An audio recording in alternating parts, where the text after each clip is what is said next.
करायची आहे आणि दुःखाची निवृत्ती करायची आहे. मग कसं होईल हे? तुम्हाला एक सांगितलं कर्माचा सिद्धांत की तो कर्म आपल्या हाती असलं पाहिजे. आज आम्ही कसं वागतो? बेभान वागतो. आम्हाला कुणाची भीती नाही. आमच्या गजानन महाराज संस्थांनी एक सिद्धांत सांगितला.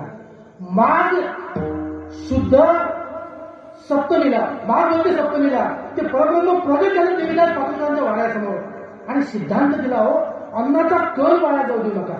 अन्नेन ब्रह्मेती हा सिद्धांत सांगितला. एकच विचार ठेवला, अन्नाचा कण आणि भक्तीचा क्षण वाया जाऊ देऊ नका. तुम्हाला कशाची कमी पडणार नाही. आज म्हणून आमच्या गजानन महाराज संस्थांमध्ये लाखो लोक प्रसाद घेतात. त्याचं कारण काय? अन्नाची महती जाणली, भक्तीची महती जाणली.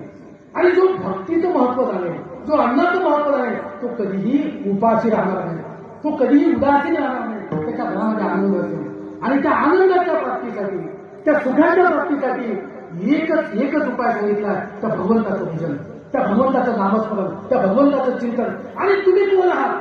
तुम्ही कामाला असाल, सुतार असाल, शेतकरी असाल, शिक्षक असाल, नोकरीवाले असाल, व्यापारी असाल, तुमच्या हाती भगवंताने जे काम दिलंय ना, ते काम इमानी बरं करा.